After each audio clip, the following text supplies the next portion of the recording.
Bom pessoal, bom dia. Então gravar um pequeno vídeo aqui comentando um arquivinho que eu fiz aqui, estudando a solução de Schwarzschild, né, na relatividade geral, né, teoria da gravitação, né, então a teoria de Einstein.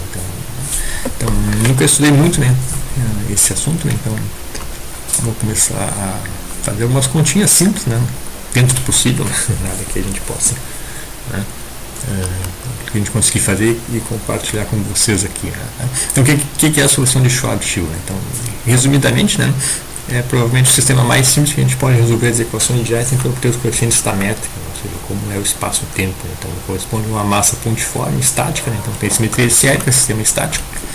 Então a solução de Schwarzschild é esta métrica aqui, né? O tempo é r θ φ, coordenadas esféricas, né? Aqui eu vou falar bem rapidamente sobre o arquivo, tá? E esse arquivo vai estar nessas páginas aqui, né? O pessoal pode olhar, né, corrigir, comentar, mandar algum retorno aí, tá? Então é uma troca aí, né? Tá? Então eu gosto de estudar essas coisas, né? Então não é o que eu pesquiso, não é o que eu mais estudei na vida, né? Então é justamente para tentar pelo menos fazer algumas coisinhas simples, né? A gente pode se divertir fazendo alguns exemplos, tá? Claro, para chegar nessa métrica aqui, né, tem todo o trabalho de Schwarzschild aí, né, mas isso é um outro assunto, tá? Provavelmente um assunto para outro problema, outro texto, outro vídeo, tá? Então o que a gente vai obter aqui, né? Só as equações da geodésica, né? Comentar como a gente obtém as equações da geodésica e a explicação de dois efeitos importantes que foram a confirmação da relatividade geral, né, de Einstein, né, uma das primeiras, então a precessão do PLL de Mercúrio, né, ou seja, a órbita de Mercúrio, né, vai ser prevista aqui pelas equações da geodésica, que sai dessa métrica aqui, e justamente a sua precessão, ou seja, ela não é o ponto mais próximo da órbita de Mercúrio do Sol, não é fixo, né, então ele vai girando junto com a órbita em torno do Sol, né, e essa precessão havia muitos dados experimentais, né, que não eram explicados, né, pela mecânica baseada nas leis de Newton, né, e as equações da geodésica que saem dessa métrica aqui explicaram esse efeito. Então é uma das confirmações da teoria de Einstein, né. E a segunda curvatura da trajetória dos raios de luz quando passam próximo a uma massa, né, a concentração de massa no espaço, né, as órbitas, as trajetórias dos raios de luz são curvadas. Isso também é obtido, né, a partir da geodésica dessa métrica aqui. Se a gente coloca o ds igual a zero, que é, né, propagação aí dos raios de luz, né? Então vou comentar bem rapidamente, né, só para fazer um apanhado aqui, né, e vocês podem olhar o arquivo com calma, né, e dar algum retorno. Eu coloquei alguns probleminhas também aqui para serem feitos, né. Então a ideia é o seguinte, né, vamos partir dessa métrica agora, tá? No futuro a gente obtém ela, né, que foi o trabalho de Schwarzschild, né, mas vamos partir dela como ponto de partida. Uma pequena redundância, mas tudo bem, tá? Então começando daqui, né, que a gente pode calcular primeiro o símbolo de Kirchhoff de primeira espécie, tá? A partir das derivadas dos coeficientes da métrica, né? Então eu posso escrever, né, a métrica diagonal, posso escrever nessa forma de matriz, tá? Então tudo isso, né, obviamente, né, a gente precisaria, né, rever e explicar e comentar, né, mas em outro, né, aí não dá para fazer tudo num vídeo só, né? Então o que são os símbolos de Kirchhoff, como eles são definidos, qual é o papel deles, tá? Aqui de maneira bem pragmática, né? Então a gente parte daqui, símbolo de Kirchhoff de primeira espécie, essa é a métrica na forma matricial, tensor contravariante, né, a inversa, né? E essa é a ordem das coordenadas que eu estou usando, tá? x1, x2, x3, x4, r, θ, φ e t. Então esses são os símbolos de Kirchhoff não nulos, vocês podem fazer isso como exercício, né? Problema 1. Símbolo de Kirchhoff é de segunda espécie, né? Esses colchetes aqui, né, índice SJ, né? Também vocês podem obter como o segundo problema aí, né? Os não nulos são esses aqui, né? Tá? E agora que eu tenho o símbolo de Kirchhoff, eu posso escrever a equação da geodésica, ou seja, as trajetórias nesse espaço-tempo, né, uma partícula livre, né? Então, estou usando aqui principalmente o livro, né, de Santa Ló, né, um livro latino-americano de um professor aí argentino muito bom, já antigo, mas um clássico em geometria, né, tá? E outras referências que estão lá. Então, Santa Ló e o Weinberg são os principais livros que eu tenho tentado estudar para fazer essas continhas aqui, né? Então, essa é a equação da geodésica. Então, trabalho para vocês, né, problema 3, né? Cada K aqui vai ser, né, R, θ, φ e o T, né? Então aqui estão as quatro geodésicas, tá? As quatro equações. Não precisa definir isso aqui, mas né? Então é usual, muitos autores definem, né? Resumir um pouquinho essa anotação aqui.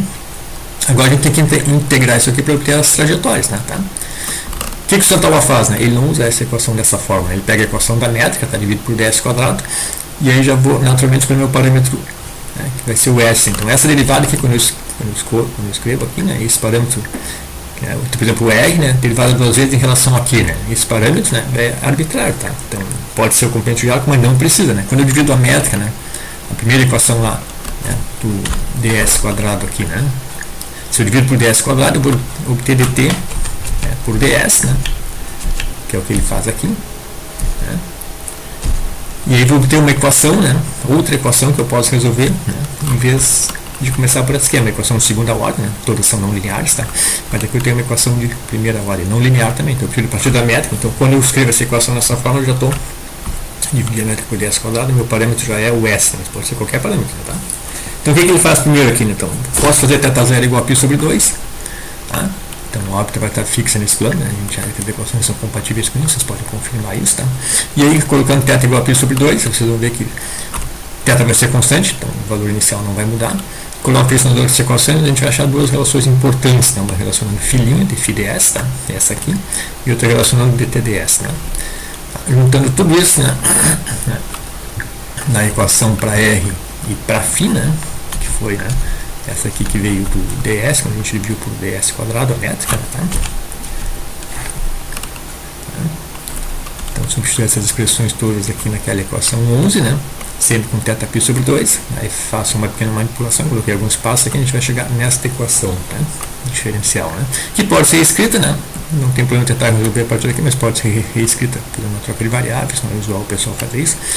A equação ficar nessa forma aqui em termos de u, e aí, né, ainda posso, né, escrever essa equação de outra forma, né, me livrando desse quadrado, derivando de novo em relação a φ. Então vai aparecer deu de φ em todos os termos, cancelado, então a equação fica dessa forma. Então, geralmente essa equação, né, da geodésica, em vez de R de φ, o pessoal usa U de φ, a maioria dos livros, né, fica com essa forma aqui, né, tá? Aí vocês podem ver o programa 4, que se eu tirar esse termo aqui não linear, como primeira aproximação, né, tem uma equação linear cuja solução são as cônicas, né, certo? Já se eu considerar a equação completa, eu vou ter exatamente uma curva semelhante a uma elipse, mas ele vai aqui girar em termos de O, né? Então esse é o problema 5, que eu não fiz ainda, vocês podem tentar fazer, a gente vai tentando fazer com o tempo ainda, que é o fenômeno da pressão imperial, né? Então uma das confirmações da teoria de Einstein, né? Para a trajetória dos raios luminosos, só colocar ds igual a zero, vocês podem confirmar que a equação da métrica vai virar desse jeito aqui, ou substituir θ constante, as outras relações que a gente obteve, né? Então dt de φ, né? dr de φ, né? Então substitui de novo as relações que a gente tinha lá, né? Então, semelhante ao que a gente fez aqui na equação da órbita para partículas, né, com massa, né? Então, né, que foi substituir essas expressões na equação para R fina, tá? Agora eu vou todas as equações numeradas aqui, né? Vocês podem olhar com calma aí depois, né, e tentar, né, seguir o roteiro e, óbvio, se acharem, né, algum passo aí que pode ser corrigido ou melhorado, né, e dar o retorno. Então, para estudar a história dos raios luminosos, é o mesmo trabalho que a gente fez antes, né, para chegar na equação aqui, só que essa equação aqui para órbitas de partículas, tá? Só que agora é órbitas luminosas, então ds igual a zero. Então, fazendo um procedimento totalmente análogo, né, a gente vai chegar na equação para propagação dos raios luminosos, né? Muito parecida com a anterior, mas, né, tem que ter momentos. Também é não linear, né? E se eu desconsiderar ser não linear na primeira aproximação, vou ter linhas retas, problema 6, e se considerar o termo completo, né, problema 7, que a gente vai tentar fazer com o tempo aí, né? A gente vai obter exatamente a curvatura dos raios luminosos ao passarem próximo de uma massa. Tá aí, pessoal? Então, eu tô aqui, né? Claro, coloquei aqui só as soluções dos problemas mais simples, então os outros a gente vai tentando fazer, né? Aqui está a bibliografia, tá? Então, aqui está o Santa Lol, vários principais livros que eu estou usando, e alguns outros também, né? Se descobrirem mais algum livro interessante aí, me avisem, tá? Então, esta é, né, um resuminho da solução de Schwarzschild para geodésicas, né? Para métrica com simetria esférica estática, né? Solução das equações de campo de Einstein, provavelmente o sistema mais simples que a gente consegue resolver, né? Em relatividade geral, né? E já é, não tem nada de muito simples aqui, né? Tá bem, pessoal? Então, obrigado aí. Até a próxima.